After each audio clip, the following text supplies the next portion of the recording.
Faatalo faatol faapoponga o Tala Fou mai le siufonga le laumua mo le nei tai ao tolu se fulu o ke topa lua fe lua faa.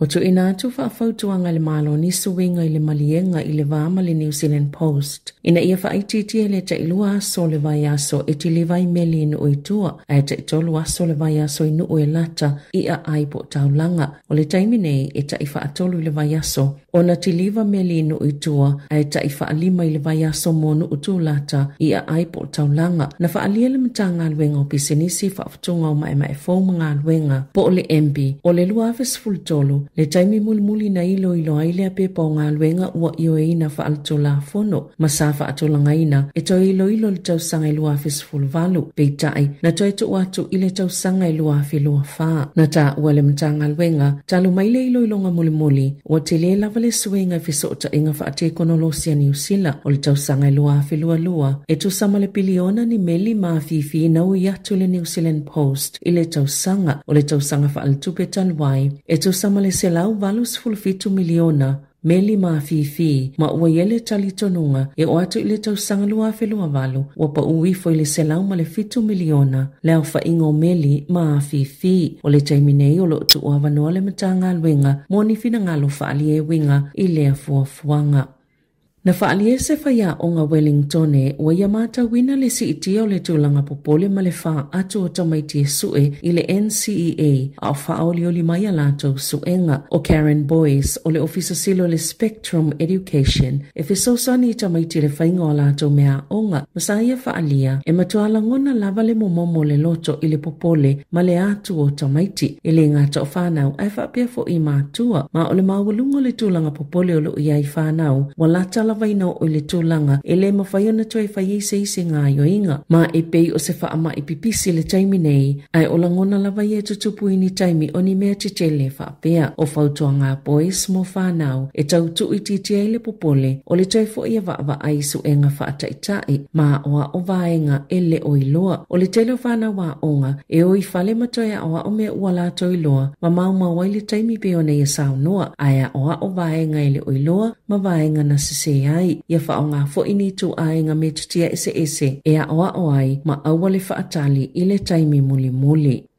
E lua se fulu miliona tala ua folfola e New Zealand sosoni ai le Pasifika e tāpena i moni whaalawalawe whaale nātura ma whaale le iati le tali ato le Pasifika i suwinga o le tau. Na whaale le palemia Christopher Luxon i le aso toona i taluai au ia i Sāmoa mo le fono ta itai o malo le tau pulenga. E onga telelu i tau whianga i ma le Pasifika mai whaalawalawe whaale nātura ma whianga mai le suwinga o le tau. O tau mau New Zealand whaatino lana pitola au. Ina ia whaamali eina tu o ngai mawhaiona au sia wha amoe ngā uma mo le tali atu i suwinga o le tau. Na sauno fo ile sui pāle mia wawasa māneia Winston Peters a o iei Sāmoa le fono o le ava ngā tupe o le auna i eini inivesi le ngata mai malo e wha apia fo i wha ala potopotonga wha atu ma oti ini polo keti na ia mawhai malo lai jol Pasifika o na maua lewa no mo vai ngā tupe o wha anganga mo le suwinga o le tau. E se lau se fulu miliona tala New Zealand le sauwhanga Australia a o Saudi Arabia e valu se fulu 4 miliona tala ma le United States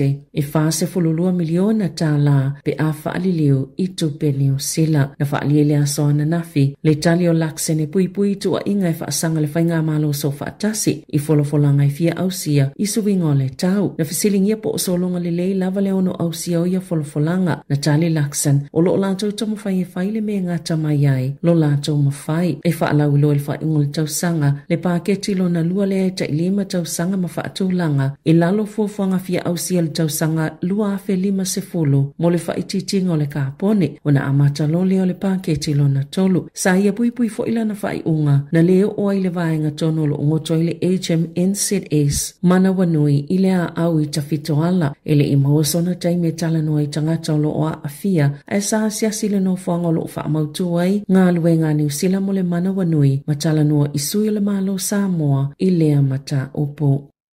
Ua ave sea supermarket te tele le New World mal pack and save ni avano mo niso tangata whaatau e mawhaiona o lātou whaawasengaina tau o loa te tasi ma o tala niso tangata whaatau o se ngai o inga lelelei o se taimi momo atu le nei lava masina o oke topa na whai ai lea suinga ma ua whaawainga tai mo tangata whaatau o na sue le o loa pita tau ngō fie o whaitioni se whaapea so o se whaamatalanga lawa e whesosani i tangata e whaatusa i tau o loa o se tūlanga lele tele na tā ue saha loan o le Consumer New Zealand e whainga tau na malama i le winga tono o lea ngāio inga ma sāwha ia le foodstuffs po le Woolworths lea upenga office o ta inga e whaawasenga i tau o loa mai le masania i le toi ave e sea mai whaate ia fo i lea ngāio inga o nei le i le vātu nei se sai le linga le foodstuffs ale vaenga su ele komisia ma taituina le mulmuli ta i o le tula fono o fi whaatawa inga Tala Fou ngai po le Commerce Commission whaapema se li poti ala Consumer New Zealand sailo ai o le popolenga pitu te le lavo tangata whaatau o le tausa i linga lea o tau o loa o se whaamatalanga le foodstuff se whaapea o lo whaia suwinga i a lātou au nanga whaate konolosi ma whaalele i a lātou au nanga i o lo o whaongaina le interneti i fe whaatawa inga ma whaamanino ati le fo i le whainga o tau o a lātou o loa lo o whaamoimoe e o atu le o ngā tutono Novema ua mai o na whaaleleia ai o lo o mawhailawa i tangata whaatau na whaongaina apps ale Pack and Save ma le New World e sue ma whaatusa tau o loa. Ele isa tasi na lokaina i leo mai le maliu ma toe sauninga o le sweepers tena le kengia le Moncro Mop i le asoana nafi. E tu samale to avalu sa fulu leo sali o ina le saunga le mo ai maisio le taimina solo ai mai loa hat mo porirua e lango maulo la tau sui le whanua tanu o whenua tapu. Sa ei lawa ni lipoti ini a mionga safa amata uina i tangata lau tele mai nisio le kengi ma o lo o tatala i leo le avano e lipoti e tuai pe whao o toi fo ini ato ni a mionga le tau pulea sao lato mata wina e mawhai fo ina tu ilunga le upenga ta wha ilangia leo ni whaasea pe wala awa tu fo ile Crime Stoppers ile o walu selau 555 tasi. Ua tofia le suita ita i komesina Tania Kura mo se taimi le tu mau i le tofinga o le komesina o leo a o sa i le malo se tasi e avea mawha au lulunga fau o le masina fo e whaase i se le komesina Andrew Costa ma e ono masina o le avave mai aila na tautua a ita i le wha la putuputonga fau o le Social Investment Agency i se pepa o wha amatalanga i le asolua na wha ilo i le minista o leo Mark Mitchell o le asos fultasi o Novema o le a amata se e ia nei kura i le tofinga o le komisina o leo se ia maua se suito mau mo le ngā luenga. Ua whamawina i le ulua i taimi ua tofia i se tama i tae i le tofinga i tutono New Zealand e ui o se tofinga le tō mau. O le minista o leo ma le palimia Christopher Luxon e whaatuina atu se taita i fō pe a mai ala ngā luenga ma su enga le komisimo au nanga le malo po le Public Service Commission o na filifili lo le kovana sili le tangata o le awha amaniaina o le tausanga i lua felua sfolo na avei kura matama ita i leo mua e filifilia i le sui komisina talua i neisa avei mawhaululunga o ngā luenga leo o lo ofsanga i matangata lau tele ma i esu enga mga luenga whaatino i aso ta itasia leo i tu malo umai se folulua o te se maltausanga taluai ina ua whaato ato Fia Mitchell e avea ma ministao leo na i tu ina ato i se tusi o vaenga i te taule komisina o na ausia ma sa whaato ai foi o na ia whaalau loa lona whaatua ina o le komesina.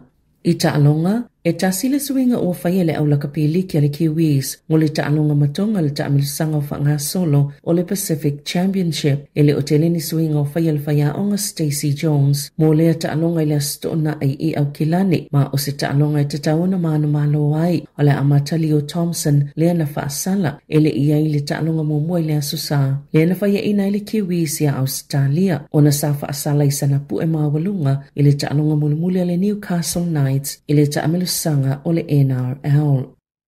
Ua amataina nei le komisio fusu a ngā fiti, se suenga i se o mga umalava ma le mafua angana pa uaile li o Nathan Singh po o Ubaya Haida i whafole mai a fusu i le astona i talwai. Na whaia ina Singh i le taamilisanga luna iwa le whai pelenga Maroon Kisu o saina i le fusi o le banga le IBO Asia Pacific Featherweight i lalo le polkalame le South Pacific Boxing Promotions o lo i eipele li fusu le whale mai mai le i te ia ne lawa talo mai le taimi na mata pongi ai o li tia niso to stala tonu lava fiti na ta wai fa pea na mawani nila po ni tui mawaila au ole epinephrine ile nofuanga ta pena itanga ta faipile ile King Charles Park in Nandi sata wale taite fonol komisio faipile nga fiti Adina Ryan yetu tuunga mofuso anga uma ina isu ina itanga ta faipile mo fala au mawaila au ile fatanga ina pe amai afusu anga uma Tala Fou ia malisi ufonga le lang mua mo le nei vai ngole tai au.